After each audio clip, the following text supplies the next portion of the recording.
Thank you. Good afternoon. I've got the post-lunch session, so we should try to make it a bit interactive. My name is Charles Nduka. I'm the founder and chief scientist at Emteq Labs. I've been a plastic reconstructive surgeon for over 20 years, and my main goal around this area is to try to help patients with their facial expressions.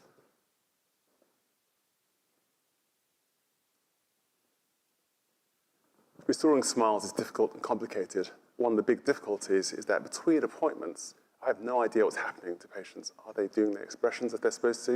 Are they practicing their expressions? How are they feeling? This fundamental question, how do you feel, is at the core of everything we do as clinicians, as researchers, and people developing new technologies. Now, we've moved a little bit away from this, but not much further.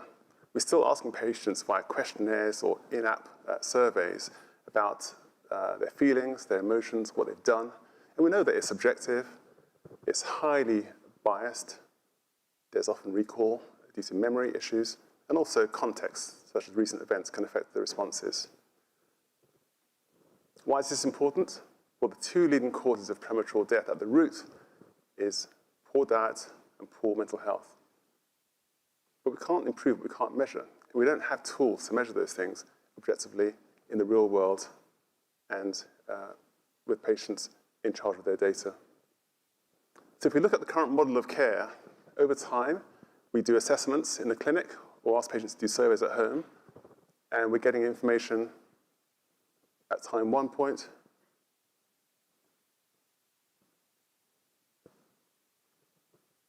and these could be the same. But there's a huge amount of data between appointments that we're totally blind about. And this is the issue. We have no idea what's going on. Huge variability over time. So we have devices for measuring heart rate, blood pressure's coming, glucose monitoring, even temperature, which given insights around things such as disease prevention and prediction, ovulation cycles, a whole range of things. But we still lack that critical piece of information that underpins so much of premature death and suffering. Now, our faces reveal tremendous insights about how we're feeling, our cognition, our mood, sentiment, our focus, concentration, confusion, and also communication.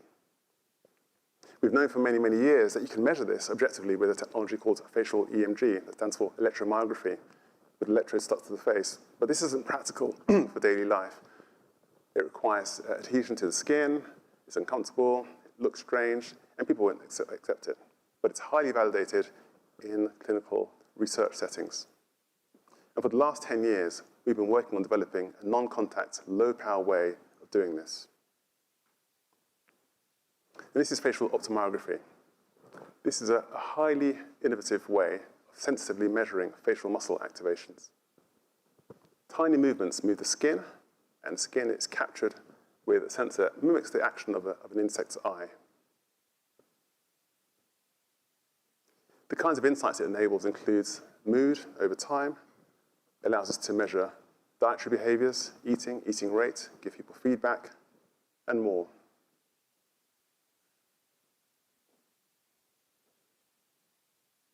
So our technology is built on a platform based on the sensor with firmware and algorithms on device, transmitting data to a cloud-based platform for interpretation and analysis, and enables subsequent coaching and feedback. So this is the first platform that enables real-world monitoring of behavioral data through smart glasses. As a company, we've raised about $7 million in investments and also about $4 million in competitive grants and awards. We have 38 patents, of which 32 of them are granted, and we have 28 peer-reviewed publications. So why now? Why is this the time for this kind of technology? Well, I'm sure many of you in this room use or have used fitness devices. The time is now. Almost 500 million people bought these devices in 2024. And many people use them every single day. And why smart glasses? Well, many of you will have seen that glasses such as the Meta Ray-Bans are rising in attractiveness, looking normal, unlike the Google Glass of the past. 2 million pairs have sold last year, and 10 million are slated for next year. So this is a huge opportunity to take an important metric, like your blood glucose, like your steps, put it into the consumer's hands, but also to empower research. Obviously, this technology has broad applications across well-being, across medical, across sentiment analysis, and AR and VR. But we're starting small because we need the glasses to look as normal as possible. In fact, I'm wearing a pair just now. And this enables us to do dietary monitoring. Virtually every aspect of health is affected by your diet. Studies show that improving your diet can add 10 years onto your life with nothing else changing, which is extraordinary. It has impacts on things such as Alzheimer's disease. It affects diabetes. 90% of cases can be improved with diet. And everyone knows that improve your diet, do more exercise is an important thing. But people find it very difficult to measure this. Logging foods is tedious and boring, and our technology makes it seamless. It automatically recognizes that you're eating, captures the image of your food, analyzes its constituents, calories, and macros, and enables you to get actionable feedback. For dietitians, they've told us it's game-changing. It enables them to have superpowers to understand how their clients are doing and to give them proper feedback rather than basing it on biased, subjective data. So it becomes almost like an AI co-pilot for dietitians. We've also shown in our lab and also in a real-world study that we can change eating behaviors. People can slow down the eating rate, which has been known for many years can reduce their weight because you can reduce the amount of calories they consume per unit of time. We can measure a wide range of metrics from this, which allows us to empower people much the same way we've seen with other wearables. So this technology is unique. Nothing else can do this across all areas of the 4 pillars of health in terms of diet, exercise, mood, and nutrition. And it's a big market. Huge opportunities across a range of different fields, from obviously bariatric surgery, the GLP-1s, patients coming off these, put their weight back on again. This can help. We've got solid traction across the 3 main tiers, working in partnership with universities, some leading academic universities, also working with some key partners in pharma, but also in sentiment to help to access novel data sources. Our team is led by Steve Strand, ex-head of hardware at Snapchat. He's launched previous smart glasses. Christian Gajewski is our lead data scientist and CTO, one of the top 2% in the world in wearable AI. Our first investor and advisor is Lord Darzi, who many of you will know as a previous health minister. This technology has a wide range of uses, and I'm here to offer interaction with our company. If you're in any areas related to expressions, emotions, such as these, please get in touch. Thank you for your attention.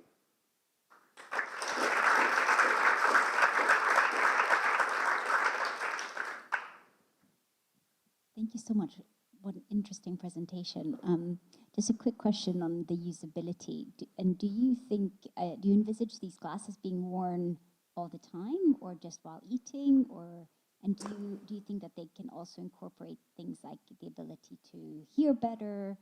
How do you envisage them being used? Thank you. Thank you. So the technology, to us, it really needs to be as normal looking as possible and to seamlessly integrate into a patient's life. Now, clearly, if you wear glasses already, then it's an easy one. It's no-brainer. I wear glasses already, and so wearing these glasses that are monitoring my dietary behaviors is super simple.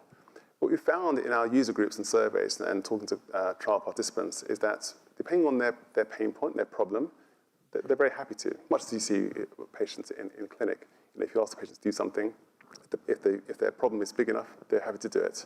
For consumer uses, I think it's super important that the glasses are comfortable, lightweight, and offer different styles, because obviously people don't want to be called out as being different. In terms of other capabilities, we're hyper-focused just now on dietary behaviors. The next phase beyond that will be around mood and passive mood monitoring. Again, almost like a Fitbit for feelings, rather than trying to focus too broadly. But then obviously other capabilities will be able to be rolled in. Our key role is to try and enable the technology to go into other people's technologies. So we've seen that obviously Google, Meta, Apple, these large companies are going to be offering smart glasses in the future. And our technology will almost be like Intel inside through partnerships. And that's worked very well for other companies, and we feel that it could help in this case. Hi, thank you. Really interesting. Clearly, exciting technology. I've seen like loads of possible use cases. It would be great to understand, you know, where are your next steps? Where's the path to revenue? Where are you focusing? Like, what happens next to generate revenue? So our North Star is health, in terms of behavioral health, mood monitoring. But clearly there are some low-hanging fruit that doesn't require us to have very slimline form factors. And so we have an LOI from a sentiment company, for example, who do screenings in a room such as this with a couple of hundred people. We have it's a 5 million term sheet that's just currently been finished off to use the glasses for passive monitoring, because currently you spend $200 million on a film and then you ask people to fill out survey questions to find out whether it's going to be successful or not. So giving people the ability to map content better to their target audience is one of the use cases for early revenue. The next phase of work for us in terms of the health uses is via working with universities and also pharma to use this technology for assessing, for example, Parkinson's disease. We've done some work on that, and also depression. So we've got a peer-reviewed publication showing that we can distinguish between depressed versus non-depressed people with actually even only a short amount of data, and that's published in Frontiers of Psychiatry by Professor James Stone.